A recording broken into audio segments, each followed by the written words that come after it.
C'est bon, ça file. Salut! Oui, j'ai encore changé de couleur de cheveux.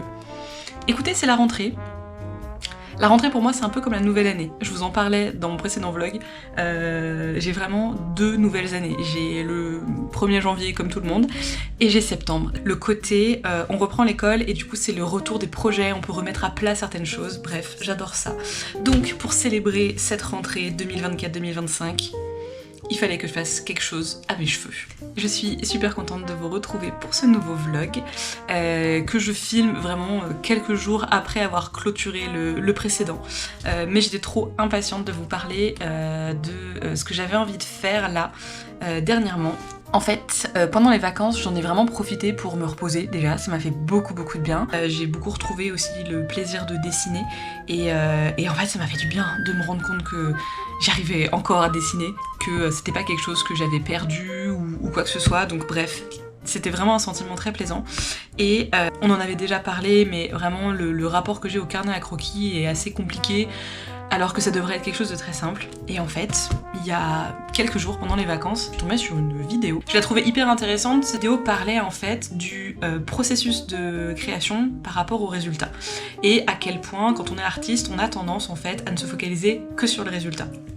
Et l'une des raisons pour laquelle je le sais, j'ai beaucoup de mal avec les carnets à croquis, c'est que j'ai cette espèce de gros complexes de carnets à croquis trop beaux qu'on voit tout le temps chez les artistes qui montrent et tout, genre les sketchbook tours, et à chaque fois c'est des trucs sublimes, et toi t'es là en mode ouais alors moi mes petites griffonnades et tout c'est juste dégueu, donc montrer ça, enfin voilà, tu te sens très nul à côté. Et en fait dans la vidéo cette personne disait quelque chose que je trouve extrêmement intelligent et complètement vrai. Elle expliquait que justement il faut arrêter de se focaliser sur le résultat parce que le résultat c'était beaucoup trop instable, ça mettait trop de pression et on mettait trop notre attention sur quelque chose de beaucoup trop instable. Et donc ne décider que ton moment de création ne sera désigné comme étant qualitatif uniquement si le résultat tu le trouves qualitatif, bah en fait c'est débile, c'est stupide. Et comment dire, ça peut paraître évident quand je le dis comme ça, mais quand on est un artiste et qu'on est un créateur globalement, quand on crée c'est parce qu'on a envie d'avoir un résultat. On a tendance, et on nous a toujours appris, à nous mettre à la créer pour obtenir quelque chose. Une illustration, une peinture, une photo, un meuble, une poterie, enfin etc. Donc c'est très compliqué de se détacher de ce résultat. Et c'est justement à ça que sert un carnet à croquis, c'est réussir à se détacher du résultat. Et ce que disait en fait la personne dans sa vidéo, c'est qu'il y avait vraiment ce côté, quand vous vous mettez à créer, pensez uniquement au processus de création et pas au résultat. Et en fait, prenez du plaisir et amusez-vous et testez des choses à travers ce processus de création. Et en fait, c'est bête, mais en fait, je suis tellement d'accord avec elle. Enfin, ça a vraiment fait un petit tilt dans ma tête parce que en fait, je me suis rendu compte que ça faisait mais vraiment une éternité que je m'étais pas éclatée à créer. Mais pas en mode je n'aime plus créer et c'est une source de stress ou d'ennui. Mais plus le côté je commence à prendre du plaisir à créer quand je suis contente du résultat. C'est-à-dire que si j'arrive à faire un croquis qui est satisfaisant, je vais être contente de le mettre en couleur. Et si je suis en plus contente de la couleur, je me dis ok c'est bon, tout le reste de la créa, je vais être contente, je vais être satisfaite de moi-même et donc je vais prendre du plaisir parce que je vais être fière de moi. À aucun moment je ne prends de plaisir quand je crée quelque chose dont je ne suis pas contente du rendu. Et c'est là que j'ai envie que les choses changent. C'est pourquoi j'ai décidé de me lancer un petit défi. Je vous explique. En gros, le concept, c'est que pour me sentir plus à l'aise avec le dessin, j'ai décidé de remplir un carnet à croquis par mois. Oui, ça fait beaucoup. Oui, là comme ça, dit comme ça paraît beaucoup. Le but en fait, c'est vraiment que je dessine au moins... Bah, j'allais vous dire, non, en vrai, il faudrait que je dessine tous les jours. Ce serait l'idéal. C'est un peu ambitieux, je sais, et j'avais très envie du coup de vous emmener avec moi là-dedans et de vous montrer un peu ce que ça va donner. Et surtout, Je suis super impatiente de voir ce que ça va rendre à la fin. Genre pas du coup le résultat physique de est-ce que je vais faire de jolies illustrations ni quoi que ce soit, mais plus qu'est-ce que ça va faire comme résultat sur moi. Genre est-ce que je vais avoir un regard différent sur mes créations après ça? Est-ce que je vais prendre du plaisir? Est-ce qu'au contraire ça va être une contrainte? Bref, je suis hyper impatiente. Donc voilà un petit peu pour ce petit projet qui va être un petit challenge créatif que je me lance. Et j'ai trop hâte.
Je vous reprends parce que je suis trop contente, je viens de recevoir ma commande. J'ai passé commande il y a quelques jours d'un set de 36 feutres acryliques de la marque Artex, j'ai envie de dire Artex. Et ben j'avais trop envie de vous montrer ça et surtout de les tester en direct avec vous et de vous dire un peu ce que j'en pense. Ok, premier petit bilan sur ces feutres acryliques de la marque Artex. Clairement, pour l'instant, très très bonne qualité. Je suis assez bluffée de l'opacité des couleurs de la peinture. Mis à part peut-être, il y a une couleur véritablement, je dirais un rose un peu fuchsia. Lui pour le coup, je trouve que la qualité de la peinture, ça fonctionne pas du tout. On dirait un feutre, en fait, on dirait même pas de la peinture, on dirait de l'encre feutre. Est-ce que c'est parce que certains stylos méritent d'être d'être secoué, je sais pas. Mais en tout cas, mis à part celui-là, pour l'instant, je suis quand même globalement très contente de l'opacité surtout pour ce prix-là, en fait. C'est pas non plus une gamme de stylos qui coûte très très cher. Donc je crois que, si je vous dis pas de bêtises, j'en ai eu pour à peu près 40 € le pack des 36. Donc c'est vraiment léger. Alors après, oui, les réservoirs sont pas immenses et il n'y a pas moyen de recharge ni quoi que ce soit. Donc en soi, c'est à usage unique et il faudrait voir combien de temps ça tient. Mais donc en tout cas, le niveau qualité de la peinture, je suis globalement très contente.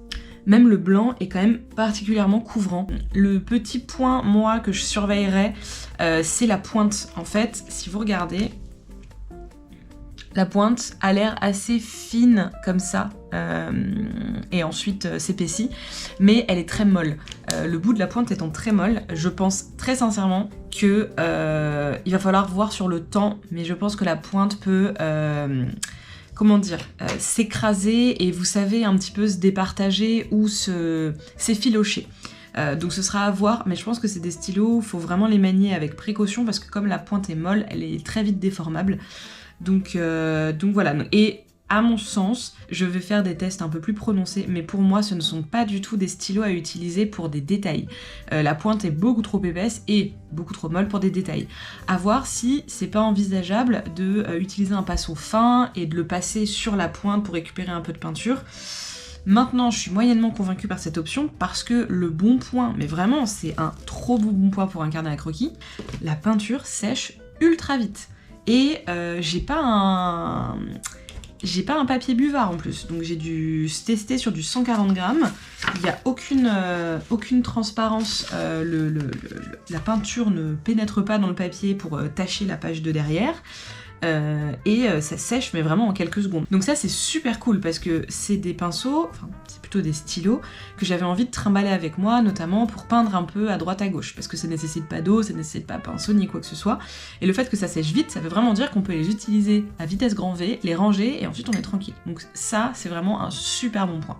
Et je dirais que le dernier seul petit bémol, et c'est vraiment c'est vraiment minime à mon goût, c'est qu'il faut absolument faire un nuancier, parce que la couleur, que ce soit la couleur inscrite sur le capuchon, que la couleur sur l'étiquette, ne correspond parfois vraiment pas à la couleur résultante de la peinture. Après, de base, c'est ce que je conseille, quoi qu'il arrive, qu'importe le médium, même le crayon à couleur que vous utilisez, c'est toujours bien d'avoir un petit nuancier avec vous. Donc non, je suis vraiment très contente de ce set, je suis hyper impatiente de l'utiliser, c'est une très belle découverte.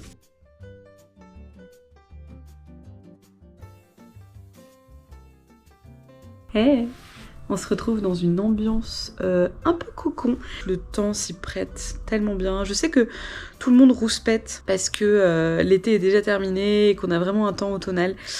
Mais moi j'avoue, je suis très contente. J'ai bien profité de l'été. Et là on rentre doucement dans l'automne. Et bon là c'est vrai qu'il pleut pas mal ces derniers jours. Donc c'est vrai que ça peut être un peu déprimant combiné à la rentrée. Mais moi j'avoue, j'adore ça. J'ai même racheté des sirops pour me refaire mon bar à café. Eh mais vraiment par contre, j'ai vraiment l'air très fatiguée et... Promis, je vais me rattraper niveau vlog. Là en ce moment ma tête quand je vous filme. Sinon, où est-ce que j'en suis dans mon petit challenge de carnet à croquis? On est donc le 9 septembre et je vais pas vous mentir, ça va être chaud. Je sais pas, vraiment j'étais très optimiste hein. Et en fait j'ai une montagne de travail. Donc ouais, je sais pas du tout, j'étais vraiment très optimiste à la base pour ce challenge. Genre je m'étais dit de toute façon je vais faire plein de trucs, je vais coller des tickets de caisse, des événements que je vais faire, des moments, je vais trouver le moyen de dessiner. Et en fait, enfin vraiment, je trouve ça hallucinant comme à chaque fois je peux oublier à quel point la vie déjà... et puis le monde du travail hein. Et en plus de ça, les moments où j'ai du repos, en fait je suis fatiguée. Donc c'est vrai que je travaille vraiment à au maximum du temps utiliser des moments de calme pour dessiner. Mais c'est vrai que je suis pas dans un rendement qui est incroyable. Et c'est tellement nouveau pour moi que j'ai pas les réflexes en fait. J'ai vraiment pas le réflexe de prendre automatiquement mon carnet à croquis. J'ai pas encore cette décomplexion du dessin. Mais c'est justement à ça que sert mon petit challenge en fait. C'est me sentir à l'aise de dessiner n'importe où, n'importe quand, n'importe quel sujet. Et ne plus me focaliser sur le beau, mais me focaliser sur l'apprentissage. Et j'ai encore vachement de mal à enlever cette petite réticence du « Ah, ce que je vais faire, ça va pas être très beau » ou « Ah non, ça va pas rendre ce que je veux, du coup je vais avoir honte ». Ça, c'est vraiment un truc... C'est débile, hein, mais vraiment ce sentiment de honte quand vous n'aimez pas ce que vous faites et vous avez l'impression qu'il y a plein d'yeux autour de vous qui le voient. Donc j'ai trouvé un moyen de peut-être un petit peu m'aider dans mon challenge. Ça fait 2 ans maintenant que je suis partie à Venise et évidemment j'ai adoré, mais comment ne pas aimer Venise? Je trouve que Venise est magnifique. Venise est bourrée de touristes, mais Venise est superbe. Et à l'époque, quand j'étais partie, j'avais eu ce projet de dessiner et de peindre tout mon voyage. Parce que je rêve de savoir faire un carnet de voyage. Je suis en train de regarder ma plante qui a très clairement besoin d'eau. Je prends pas soin de mes plantes en ce moment, c'est pas bien.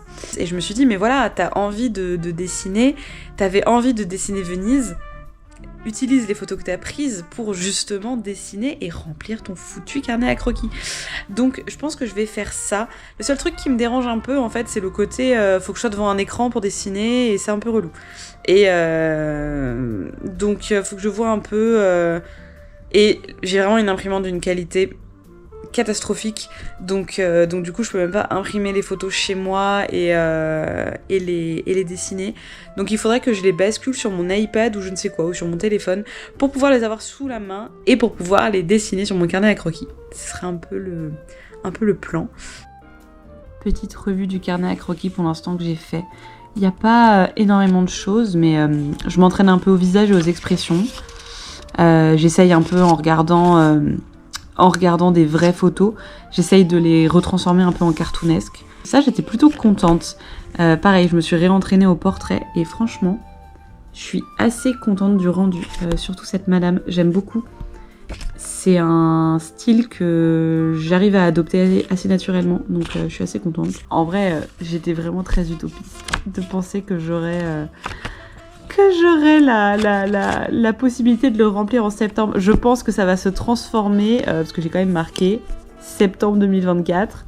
Genre vraiment, ça va être dur pour moi de... Je sais pas comment je vais faire mon truc, mais bon, je pense malheureusement que ça sera plus un carnet à croquis par saison que par mois. Mais bon, on verra bien.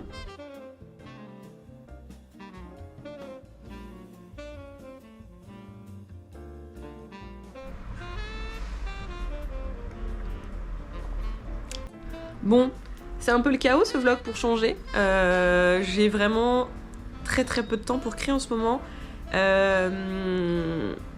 J'avais commencé à avoir un bon pli. Je peine un peu, je peine à vraiment réussir à remplir mon carnet à croquis et je peine aussi à me motiver. On va pas se mentir, toute la motivation que j'avais pour me lancer dans ce défi-là, de remplir mon carnet à croquis, de me donner à fond et tout, je trouve que elle est un peu redescendue, donc il faut vraiment que j'arrive à la rebooster parce que c'est trop dommage. C'est trop dommage de passer à côté de ça, donc voilà. Par contre, j'ai grave avancé sur mon tricot. Genre, vraiment. Et alors, un autre tricot, pas le tricot que vous avez vu dans le dernier vlog. Je vais vous montrer ça. En fait, à la base, c'est parce que j'ai très envie d'avoir une couverture plaid pour l'automne et l'hiver. Et vu que je sais bien faire les granny squares et que j'aime bien ça, je m'étais dit que ça pourrait être intéressant de me faire un petit patchwork. Le projet à la base, c'était de faire la couverture full granny square, donc plein de petits carrés de couleurs différentes, et ensuite de faire une bordure avec différentes couleurs, mais surtout avec du brun. Donc j'ai acheté toutes les pelotes qu'il fallait, et donc j'avais calculé, pour ça il aurait fallu que je fasse mais plus de quasiment 200 granny squares, un truc comme ça. Je vous jure que j'y ai cru. Sur le moment, je me suis dit, allez, je vais être capable de le faire. Mais non. Non, clairement, au bout d'un moment, ça m'a vite saoulée. Et en fait, il y a 3-4 jours, je regardais une vidéo, un vlog de Lana Songe, et elle fait aussi beaucoup de crochets. Et là, j'ai vu que elle, ce qu'elle faisait, c'était juste, en fait, un gigantesque granny square, en fait. Et elle le grandissait. Et là, je me suis dit, mais Teddy, bien sûr que tu peux juste faire un centre de plusieurs granny squares, et ensuite tu tricotes tout autour, enfin, tu crochettes tout autour, et t'agrandis en fait ton granny square, enfin là c'est plus un granny square, hein, mais t'agrandis ton plaid comme ça en fait, plutôt que de te saouler à mettre plein de petits carrés, etc. Donc du coup, c'est ce que j'ai décidé de faire. Donc j'ai encore beaucoup de boulot, mais en fait je préfère largement ce que j'ai décidé de faire, en fait, cette technique-là, parce que c'est assez vrai ce que disait Lana Songe. Le problème des granny squares, c'est que très vite, c'est lassant parce que tu ne vois pas l'évolution de ton travail. En fait, quand tu fais des granny squares, t'es content de ton granny square. Quand tu les mets les uns avec les autres, tu te dis waouh, j'en ai fait plein. Mais après, il y a l'assemblage. Et donc, tu mets énormément de temps à récupérer le fruit de ton travail, on va dire. Alors que là, maintenant que je les ai assemblés, tout ce que je vais crocheter par la suite va agrandir mon plaid. Et donc, au fur et à mesure, en fait, je vais juste avoir mon plaid qui grandit, et du coup, tu as le réel, en fait, tu as dans les mains réellement ce que tu es en train de produire. J'ai quand même réussi, pendant le week-end, à avoir une nouvelle idée de livre. Et là, je commence à arriver à un moment où j'ai plusieurs idées de livres pour enfants que j'ai très envie de réaliser. Sauf que, comme je vous l'ai dit, en ce moment, de par mes projets de vie, etc., je peux pas vraiment me permettre de mettre en pause mon activité de freelance, ou du moins de la réduire. Parce qu'il faut bien manger. Et ce qui fait que du coup j'ai beaucoup de mal à me mettre dans l'édition et dans tout ça. Mais j'ai très envie de commencer un peu à travailler sur des personnages, des trucs comme ça. Genre là vraiment, le fait de créer des histoires, mais ça me manque. Et je suis trop contente que ça me manque parce que ça fait un petit moment que j'avais la flemme de créer. Et là, entre mon projet d'écriture, de textes que je vais illustrer, ce projet de ces autres projets de livres pour enfants qui commencent un peu à maturer dans ma tête, ça fait vachement de bien d'avoir juste une foule d'idées de projets et pas juste le tunnel du travail. Donc non, franchement, c'est vraiment cool. En vrai, c'est vraiment quelque chose que j'aime beaucoup. Je sais que je suis le genre de personne qui parle énormément de ses projets, qui a beaucoup d'idées assez facilement. Et ça, c'est vraiment un sujet, je trouve, on parle pas assez de créatif. C'est cette avalanche de projets, de devoir sélectionner, de devoir patienter, et surtout de devoir s'organiser. Et c'est tellement difficile, mais vraiment parfois je trouve que c'est douloureux en fait, parce que t'as envie de faire plein de choses, t'as une ambition de dingue, et tu dois te confronter au mur qu'est la réalité de la vie, et Et c'est vraiment là que je me rends compte, je vais dire une vieille phrase de boomer, mais c'est vraiment là que je me rends compte que j'ai vieilli, parce que moi, j'adorerais le soir, une fois que j'ai fini de bosser mon freelance, bosser mes créas, bosser mes livres, dormir très peu, etc. Bon, alors cela dit, dormir très peu, c'est déjà un truc que je fais. Mais en fait, j'ai plus cette fougue. Franchement, ça va, on se calme, j'ai la trentaine, c'est pas non plus très âgé. Mais en fait, je me rends vraiment compte que avec tout ce que t'as à gérer au quotidien, parce qu'il n'y a pas que ton travail, il y a genre ta vie, et j'ai pas d'enfant, donc heureusement, mais je me rends vraiment compte que j'arrive pas à me dégager cette énergie en plus pour pouvoir créer à côté, et c'est ultra frustrant parce que t'es pétri de bonnes intentions, mais pour autant t'arrives pas à créer une organisation réaliste qui ne te fait pas partir en burn-out en 2 mois, quoi. Donc ouais, et puis t'as un mélange de culpabilité aussi, tu vois. Moi, il y a plein de moments où quand je fais mon crochet, je me dis bah ouais, mais c'est un moment où je pourrais peindre, où je pourrais dessiner, où je pourrais travailler. Et en fait, je trouve que l'excitation du projet n'arrive pas à compenser la fatigue de la journée. Et je sais pas si ça vous fait ça pour différentes choses, parce que là, moi, je parle par rapport à moi, mon travail et mes hobbies, mais peut-être que ça peut être quelqu'un qui veut se lancer dans la photo, quelqu'un qui peut se lancer même dans un projet jardinage ou aménagement, ni quoi que ce soit. Et je trouve ça tellement frustrant, et c'est vraiment, être adulte pour ça, c'est relou. En ce moment, c'est vraiment un mélange d'excitation et de frustration, parce que la vie, tout simplement. Donc ouais.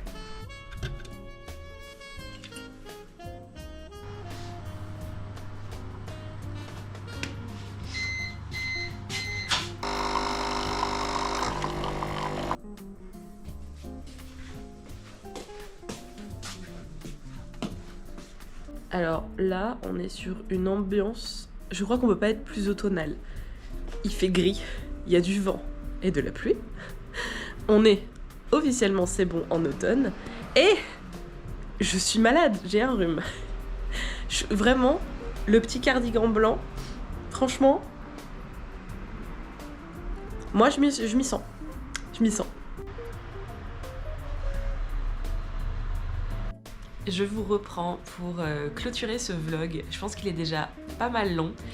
Il est quand même beaucoup moins créatif et axé sur le dessin que j'avais envie. Mais en même temps, je l'ai bien aimé le tourner. Mais je m'étais quand même dit qu'il fallait que je vous clôture ce vlog avec quand même vous expliquer un petit peu mon idée de projet que je garde en tête depuis pas mal de temps, que je vous ai quand même beaucoup teasé. Et c'est quand même un projet qui va être sur de la longueur, parce que c'est pas un projet professionnel, c'est un projet personnel. Mais disons que s'il peut tendre vers le professionnel, je serai la plus heureuse. Ça fait un moment que je vous dis que j'ai envie de plus dessiner et que j'adore l'illustration pour enfants. Genre vraiment,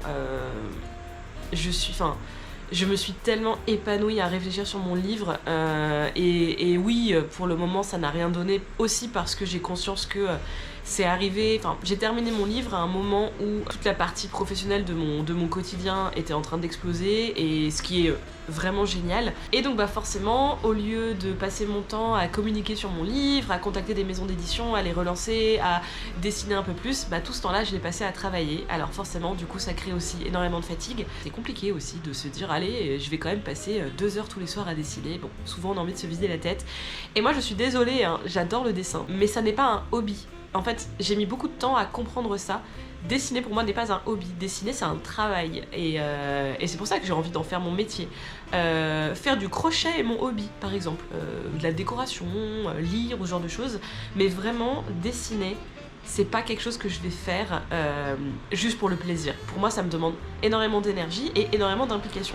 Et je pense que c'est pour ça aussi que je fais partie de ces gens qui ont du mal à produire très très rapidement certains projets, parce qu'en fait, je donne déjà mon énergie à 20% là, à 20% ici, à 20% là, en plus de donner 100% de mon énergie à mon travail. Donc forcément, le dessin n'est pas l'activité dans laquelle je vais me diriger immédiatement quand j'ai besoin de me détendre. Et donc forcément, tout ce temps que j'aurais pu passer en plus à faire ces choses-là, à promouvoir mon livre et à potentiellement justement intéresser plus d'éditeurs, j'ai pas pu le prendre. Et c'est pas grave en fait, enfin vraiment en milieu d'année j'ai vraiment fait un peu c'est ce dont je parlais dans mon précédent vlog, mais j'ai un peu fait ce deuil de bah ok, ça va pas se passer comme moi je pensais que ça se passerait, et je m'étais préparée à ça, et en plus de ça je suis complètement en accord avec ma vie en ce moment. Mais ce qui fait que du coup, bah bien sûr que je n'abandonne pas l'illustration jeunesse, c'est ce dont je vous parlais, j'ai mon book que je dois refaire, j'ai plein d'idées de livres, mais j'ai notamment une idée d'histoire qui me plaît énormément et qui en plus je pense se développer pas seulement qu'en un seul livre, mais qui pourrait notamment découler en une petite série de livres. Donc j'ai pas mal d'idées là-dessus. Je n'ai aucune idée de comment sera fait 2025. Peut-être qu'en 2025 je vais avoir très peu de contrats et du coup je vais pouvoir me mettre à 100% dans cette aventure. J'ai envie aussi de me laisser porter. Dessiner, c'est quand même quelque chose qui me fait plaisir, et même si c'est pas un hobby vers lequel je vais me diriger, parce que encore une fois, moi je visualise comme un travail, c'est quand même une partie de mon travail que j'adore énormément, et ça fait quelques années que j'avais envie de fusionner un hobby que j'ai avec une partie de mon travail. J'écris à côté, j'écris pour moi, j'écris des textes, que ce soit de la poésie, ce que j'appelle des jolis textes, donc des textes avec des belles métaphores, ce genre de choses. Ça m'arrive même d'écrire des chansons des fois. Et j'en arrive à un point où j'ai quand même un beau petit panel de textes en ce moment. Et j'ai envie d'en faire quelque chose. Sauf qu'aujourd'hui, j'ai pas le temps pour un projet professionnel.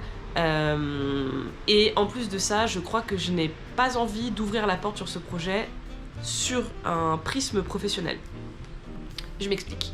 Déjà, ce projet, il a vraiment pour moi une sorte de vertu thérapeutique pour moi, parce que oui, ça parle de choses personnelles, et en même temps, c'est un projet que j'ai toujours visualisé accompagné d'illustrations. Et j'ai vraiment pas envie de me mettre une pression sur le côté illustration de ce projet. J'ai vraiment envie juste en fait de me libérer. Je veux pas me prendre la tête, faire le même style partout, parce que je ne sais pas encore si chaque texte aura son propre style. Si au final, je vais faire le même style pour chaque texte. Pour être honnête avec vous, j'ai deux facettes du projet pour l'instant. Le premier est le plus rapide, mais le deuxième est celui que j'aimerais réellement faire. Parce que c'est des textes que j'aimerais illustrer, et j'aimerais les illustrer d'une certaine manière.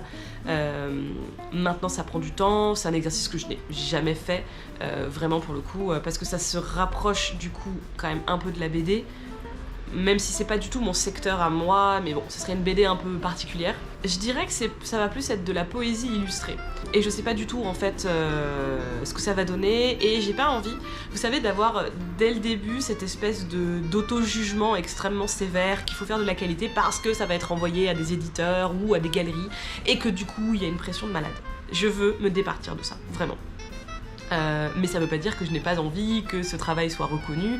Et oui, j'ai déjà réfléchi, c'est un travail typiquement que j'aimerais bien plus tard exposer en galerie par exemple. Mais quand j'aurais commencé déjà à l'explorer, que j'aurais de la matière, et aussi voir, parce qu'il y a une différence entre fantasmer un petit peu ce qu'on a envie de faire et être ok avec ça. Pour l'instant, je suis en train de réfléchir à seulement dessiner en fait et illustrer une couverture qui illustrera le texte en question. Par la suite, je réfléchis à, si jamais je me sens à l'aise, peut-être faire d'autres illustrations. Et bien évidemment, ce projet-là, c'est quelque chose que j'ai très envie de vous documenter, c'est quelque chose que j'ai envie de partager sur les réseaux sociaux. C'est aussi un moyen pour moi de revenir un peu en douceur sur les réseaux, parce que ça a été vraiment très compliqué cette année d'y être en fait. Voilà un petit peu, j'avais envie de vous l'annoncer dans ce vlog là, parce que c'est une information qui est pas des plus importantes, mais pourtant que je laisse traîner. C'est hyper agréable de réfléchir à illustrer de la poésie, parce que quand vous écrivez de la poésie, vous écrivez des métaphores, vous avez ce côté très lyrique, très romantique, qui peut vous permettre du coup de dessiner des choses que vous n'aurez pas forcément dessinées. Comment est-ce que je fais pour allier le message à l'image ? Et ça c'est super intéressant. Comme tout projet que j'ai, à chaque fois je suis très impatiente de le faire, et ensuite je réalise que la vie, le temps, le travail, tout ça, je vais vous tenir au courant régulièrement, mais vous attendez pas non plus à ce que tous mes vlogs soient dirigés là-dessus. Et surtout, je veux pas me porter la poisse, mais cette fin d'année risque d'être assez mouvementée de mon côté. Petit disclaimer quand même parce que là je m'en rends compte, ça sous-entend un petit peu que j'attends un enfant et c'est pas le cas. Je préfère, voilà, au cas où, mettre les barrières tout de suite. Vous allez très vite comprendre pourquoi est-ce que je n'ai aussi plus vraiment le temps de dessiner et à quoi mon occupation est destinée dernièrement et dans les prochains mois. Et puis en attendant, j'espère que ce vlog vous a plu. Encore une fois, n'hésitez pas à réagir à ce que je peux dire en commentaire si jamais des fois je soulevais une question ou juste une pensée qui vous plaît. Il y en a certains qui commentent et ça me fait toujours hyper plaisir de vous lire. Et puis d'ici là, prenez soin de vous et je vous retrouve pour le prochain vlog. Et vraiment, on termine par une ambulance.